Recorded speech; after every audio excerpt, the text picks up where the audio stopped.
Podcast. Lo mejor está por escuchar.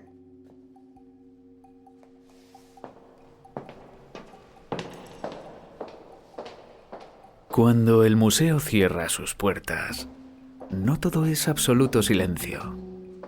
Las paredes tienen mucho que contar.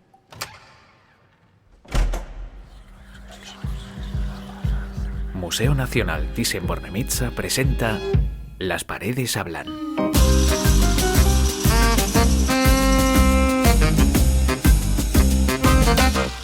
¿Qué contarían los cuadros si pudieran hablar?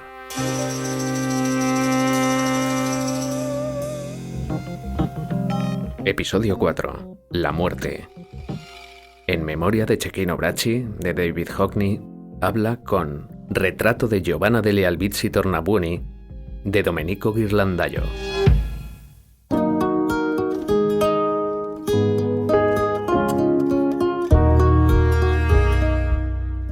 Hay temas de los que nunca se habla, temas tabú que están pasando por nuestro lado, pero a los que queremos dar la espalda.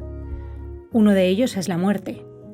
Todos vivimos la vida como si la muerte no existiera, hasta que una enfermedad o el dolor por la pérdida de una persona querida nos hacen abrir los ojos a una realidad difícil de digerir. No somos inmortales, estamos aquí de paso.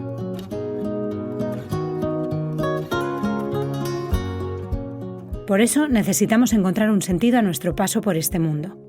Todos, tanto quienes son religiosos como los ateos o agnósticos, y el arte es muchas veces sinónimo de ese intento de trascendencia, de esa huella que intentamos dejar para cuando no estemos.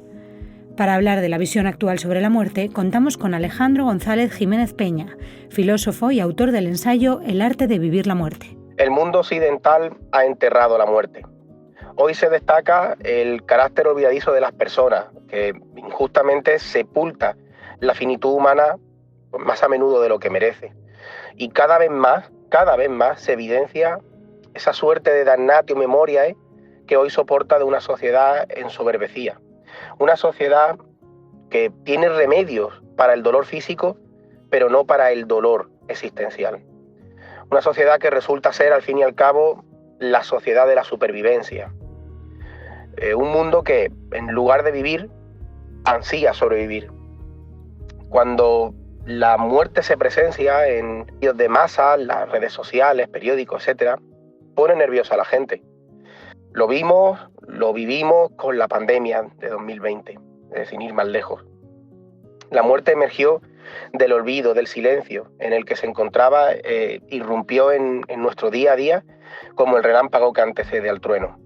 Se produjo, por así decirlo, un brusco estancamiento de ese proceso enmascarado, me gusta decirlo así, que tiene por meta la asepsia de nuestra propia finitud. Y es curioso lo espléndidamente bien que la sociedad aprende a olvidar, ¿verdad? La presencia del olvido, ¿qué comporta? Sería mi pregunta. En relación con la muerte, la comodidad de la vida cotidiana, capaz de camuflar los dolores de nuestra existencia. Justamente las comodidades que la sociedad del presente nos ofrece, con la vida humana reducida teóricamente de peligros, han ablandado la entereza de las personas ante su propia desaparición, su propio desaparecer, y nos han hecho más delicados de cara al óbito. Por esa razón, precisamente, hemos de atrevernos a pensar, siempre pensar. Es un atrevimiento necesario, y porque pensar implica pensar la muerte. De lo contrario, dijo Byung-Chul Han, una sociedad que pretende prescindir de la muerte se convierte en una sociedad mortal. Una sociedad que descuida la muerte, que la encubre, que la higieniza en exceso, que la engulle y en el estómago se indigesta, que incluso la banaliza, es una sociedad que vive muerta, una vida humana soporíferamente mortal. En el arte encontramos expresiones de homenaje a los difuntos, de duelo o incluso retratos de inmortalidad. Y hoy contamos con dos muestras de ello, dos obras que nos ayudarán a ahondar en el significado de la muerte y el duelo en dos épocas diferentes. Hablamos con los protagonistas de En memoria de Cecchino Bracci, de David Hockney, y Retrato de Giovanna degli Albizzi Tornabuoni, de Domenico Ghirlandaio. Vamos a saludar en primer lugar a Giovanna, que se encuentra en la Italia del siglo XV. Hola, Giovanna. Hola, Elia. Perdona que no me gire. Es que me han hecho un retrato póstumo de perfil.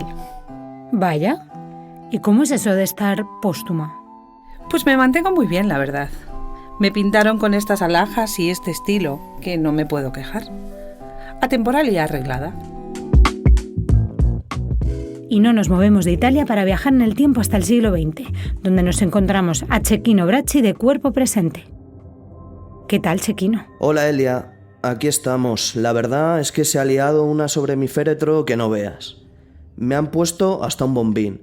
Menos mal que en mi época no se había inventado todavía el graffiti.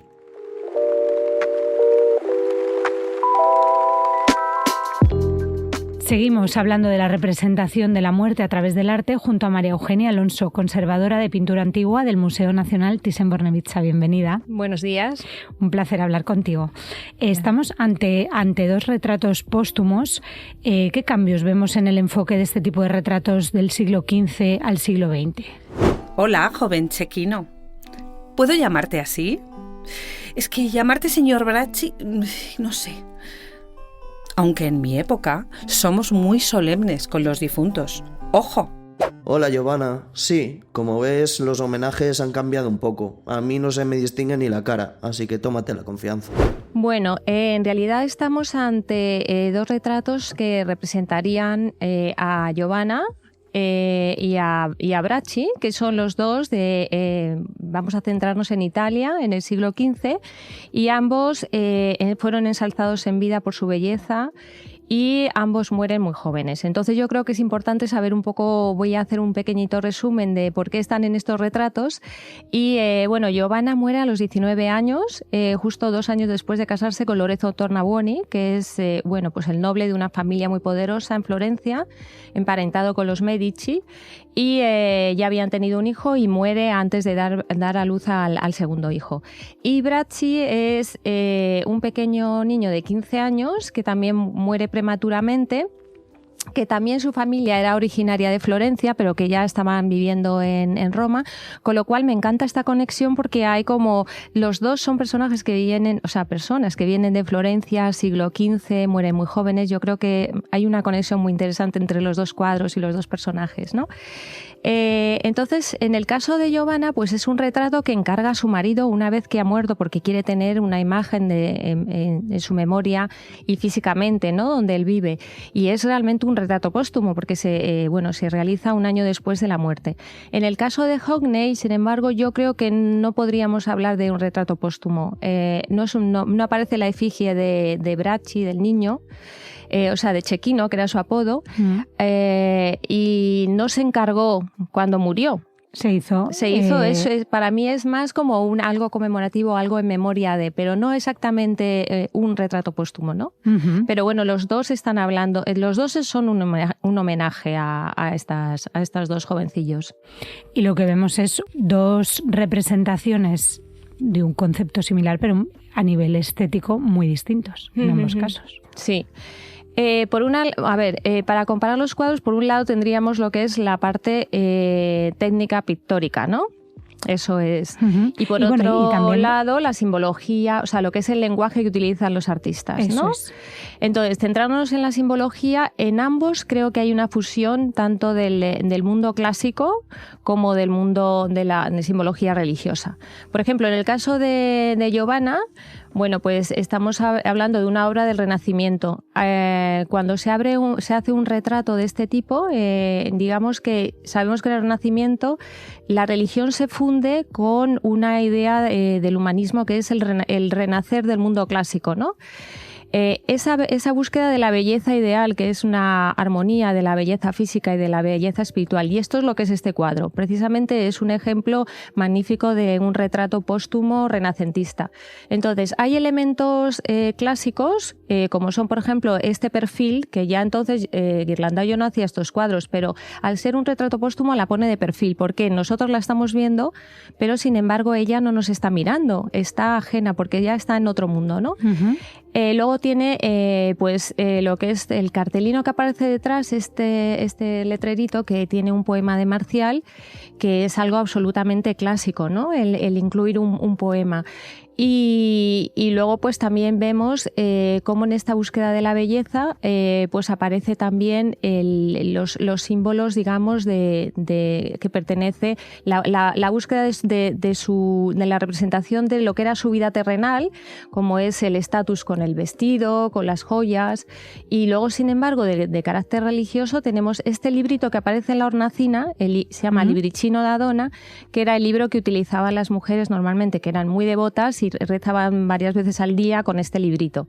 Y este librito se lo habría regalado su padre antes de casarse. Es un libro que ya llevan ellas antes del matrimonio. Uh-huh. Y sin embargo, en el cuadro de Hockney, en el de Cecchino, por una parte, él, al hacer Hockney este retrato, que es de alguien que ha muerto en el siglo XV, está recuperando de alguna manera los elementos clásicos que se utilizaban en el Renacimiento, ¿no?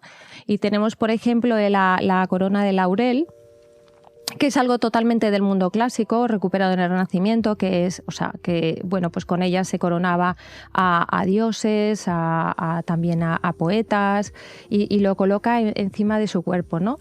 Y luego, sin embargo, del mundo religioso, pues tenemos también esta representación de lo que es un ataúd, ¿no? Esta representación con esta forma como que quiere darle como de 3 dimensiones del ataúd. Entonces ha utilizado dos lienzos, uno rectangular y otro arriba trapezoidal, para darle la forma del féretro, ¿no? Y que está atravesado con una horizontal. Y eso algunos escritores han visto en él como una representación de la crucifixión, porque Hockney se ha inspirado mucho en la pintura antigua, y eso ya se sabe por entrevistas a él. Y él, por ejemplo, dijo que su devoción y su vocación por la pintura empezó viendo un cuadro de Fray Angelico, una Anunciación. Mm.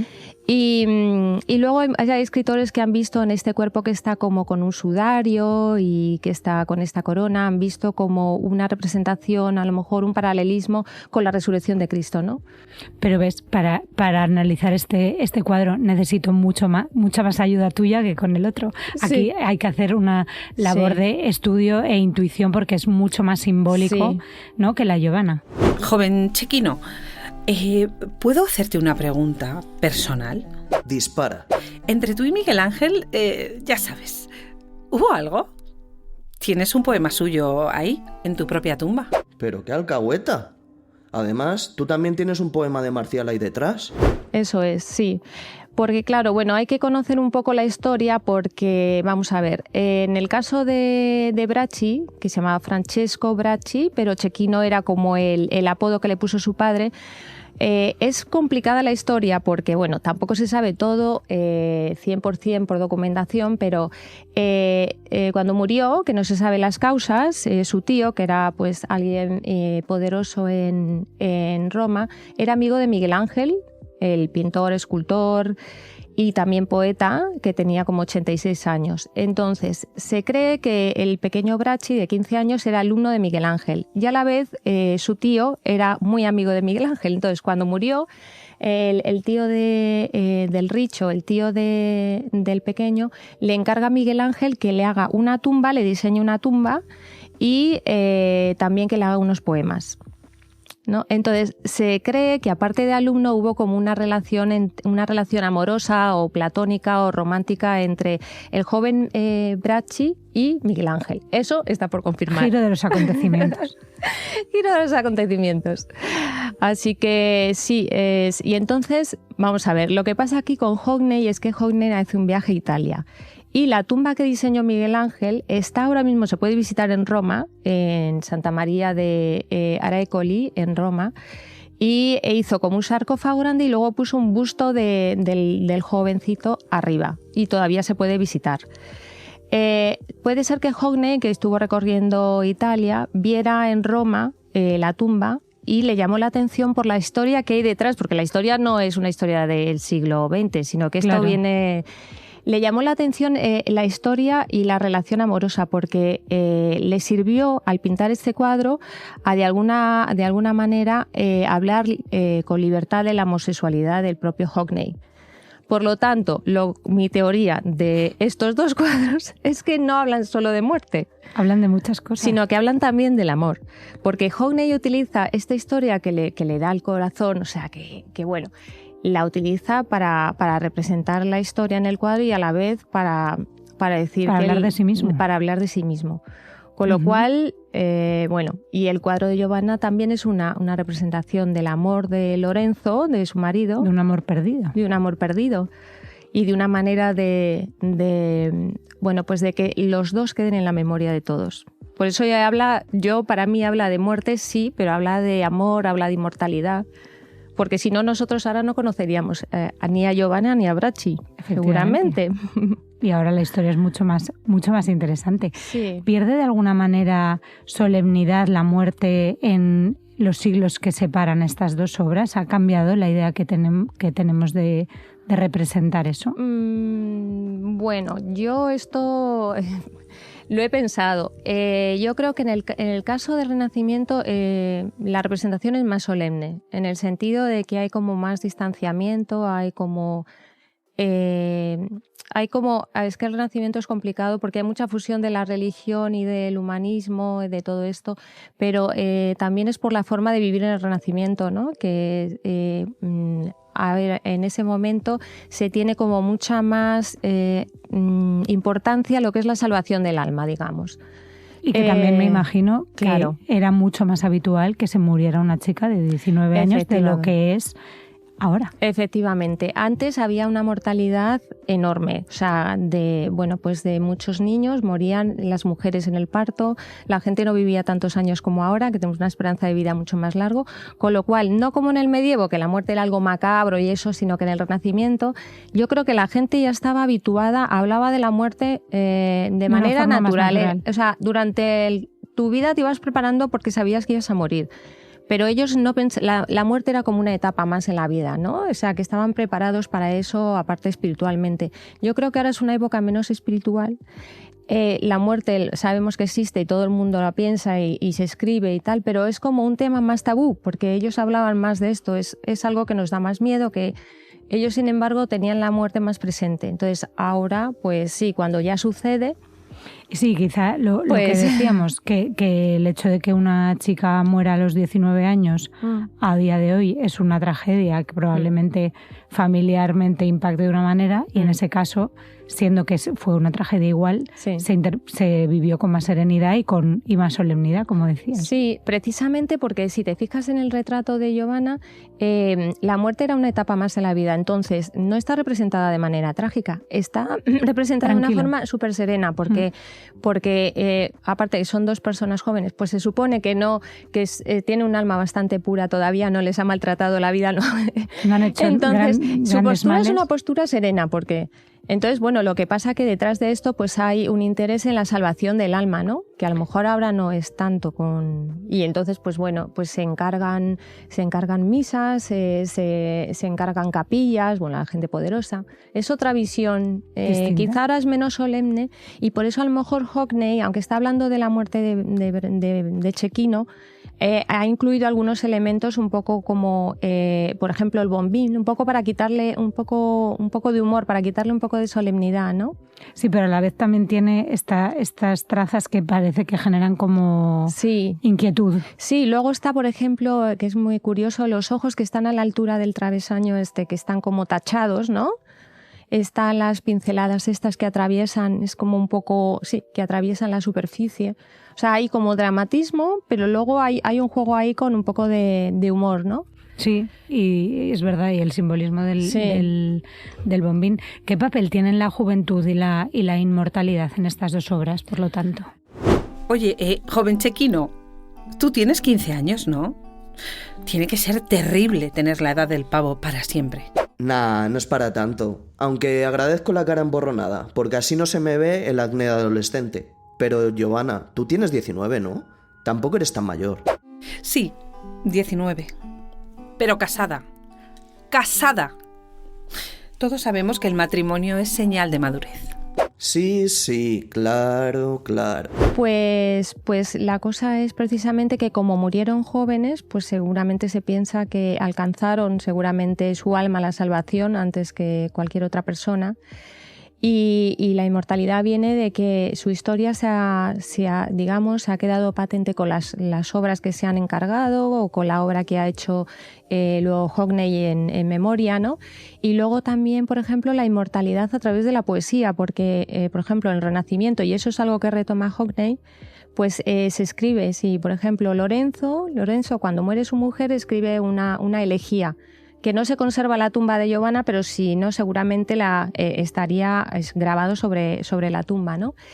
Pero hay también poesías, él mismo hizo una poesía por el alma, habla sobre todo de la belleza de su mujer, la belleza física, pero también la belleza espiritual.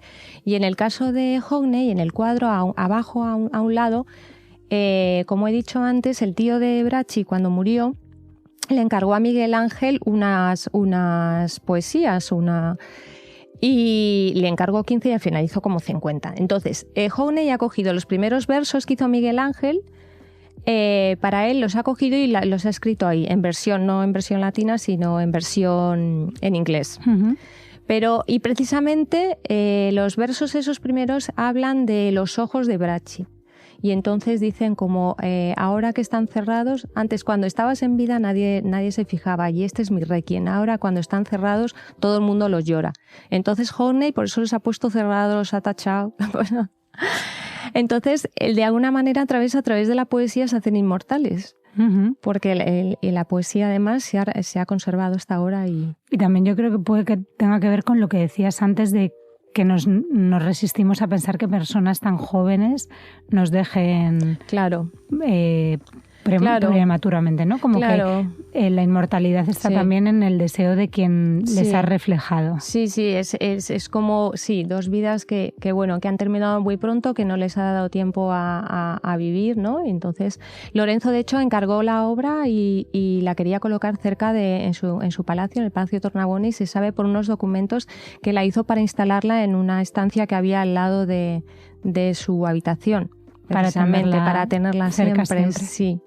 Y con respecto al estilo pictórico, al estilo de cada una de ellas, ¿cómo se definiría? Giovanna, ¿qué tal has visto todos estos siglos que han pasado? La verdad es que me da envidia que tú sí tengas ojos y esas joyas tan conjuntadas. Pues la verdad es que lo he visto todo sin despeinarme. Pero no es solo todo lo que reluce. Una preferiría haber vivido más. Que soy muy joven y me han pasado muchas vanguardias por encima. Sí que es verdad que yo vanguardias las tengo todas. Soy un moderno, no me puedo quejar. Pues en el caso de Ghirlandaio, que es un es un pintor florentino, pues a la altura de Botticelli, era muy importante, y además era el pintor amigo de la familia Tornabuoni porque hizo unos frescos para ellos. Entonces Lorenzo le encarga esta obra y él, pues se ve un reto porque dice: quiero que retrates a mi mujer como era, de bella, física y espiritualmente. Entonces la técnica de Ghirlandaio es una técnica muy refinada. Ha elegido el perfil y luego si ves la figura de Giovanna está como muy estilizada. Eso es algo absolutamente renacentista, ¿no? La búsqueda de esta estilización, idealización, ¿no? de la figura.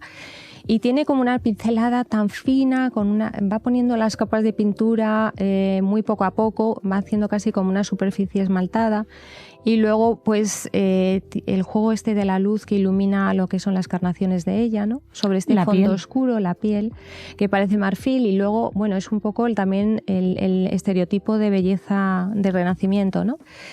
Y luego, si ves el cuadro en directo, verás la calidad de las telas del vestido, que es impresionante, los terciopelos, todo. Y luego las joyas que lleva puestas y que aparecen ahí, también tiene un detalle increíble. Porque, es un cuadro como con textura cuando estás delante. Sí, es con textura, sí.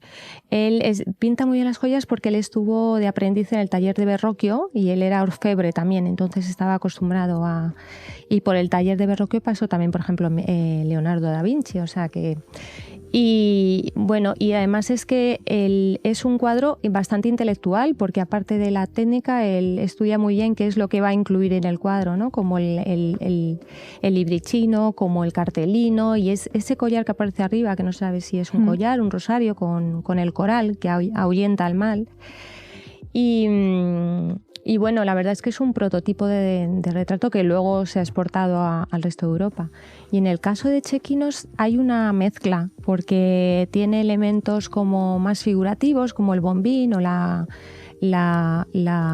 laurel, pero luego tiene elementos como esos brochazos que hay, blancos, ocres, tal, que es como ya pintura abstracta. Y sin embargo la figura de Chequinos serían más expresionistas, en el sentido que son planos como de color, no muy mezclados, sí. Son como manchas de color, no le preocupa nada la perspectiva y luego, por ejemplo, el rostro pues también sería bastante expresionista, ¿no? El resto del cuerpo, pues como lo ha envuelto en este sudario, tampoco es muy figurativo. Y con respecto a la manera actual en la que cómo se vive la muerte a día de hoy y cómo se representa, que a nivel artístico entiendo que hay tantas representaciones que no podemos tipificarlo como una sola, ¿no? Pero ¿crees que ha cambiado, ha evolucionado esa visión de la muerte con respecto a estas dos visiones que estamos analizando? ¿O cómo analizarías tú desde la perspectiva actual que se vive? Yo creo que ha cambiado bastante. Como te decía, pues por ejemplo la muerte antes de alguna manera como la principal preocupación era la salvación del alma y además también se tenía en cuenta que el cuerpo ya no existía, la familia lloraba el cuerpo y eso, pero sobre todo lloraba por el alma, para que el alma antes en el Renacimiento y antes y en todo el periodo más antiguo, pues lo que se sabía era que no había ningún alma que fuera directamente al cielo, sino que o ibas al infierno o al purgatorio, y todos los rezos, todas las representaciones, todo era para que estuviera la persona amada el tiempo lo menos posible en el purgatorio y se salvara su alma. Yo creo que ahora, digamos que ha cambiado un poco lo que es la concepción de la muerte, ¿no? Es decir, que ahora mismo pues es un dolor de separación física muy fuerte y también, bueno, depende de la creencia de cada uno, también hay luego pues un trasfondo, ¿no? Pero lo que te decía antes es que yo creo que antes lo tenían como más al día, era una cosa más consciente y ahora, sin embargo, no, estamos como... Lo dejamos un poco de lado porque no nos gusta hablar de ello y luego cuando llega el momento, sin embargo, creo que es algo bastante tradicional porque cuando muere alguien, al final tienes escritos, porque tienen las esquelas, a veces se hacen escritos que se publican, incluso tienes lo que es el velatorio. Todos los ritos son prácticamente iguales. Que viene de la antigüedad, ¿no? Tienes pues eso, el velatorio, tienes el enterramiento, tienes el duelo, o sea que tampoco ha cambiado tanto. Sin embargo, ahora sí que médicamente y estéticamente parece que queremos mantenernos como Giovanna hasta casi la muerte, ¿no? Sí, que parece que nos estamos buscando la forma de hacernos inmortales a toda costa. Sí, efectivamente. Yo creo que además, más que la muerte, es el no querer asumir el paso del tiempo. Sí, es muy difícil ahora también lo de la enfermedad, ¿no? Es lo que nos cuesta más, quizás. Pues una vez más encontrando historias que van mucho más allá de la propia obra. María Eugenia Alonso, conservadora de pintura antigua del Museo Nacional Thyssen-Bornemisza, muchísimas gracias por enseñarnos todo lo que hay detrás de estas dos obras y por saber un poquito más de lo que hay en esas paredes del museo en las que cada episodio nos adentramos. Bueno, muchas gracias a ti.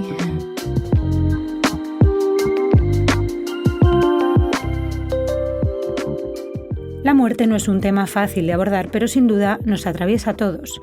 La incertidumbre por saber si hay algo más allá y por querer dar significado a lo que hacemos mientras estamos vivos es una experiencia que nos une y nos convierte en humanos. Hoy, hace 5 siglos y si nada lo remedia, en los siglos que vendrán.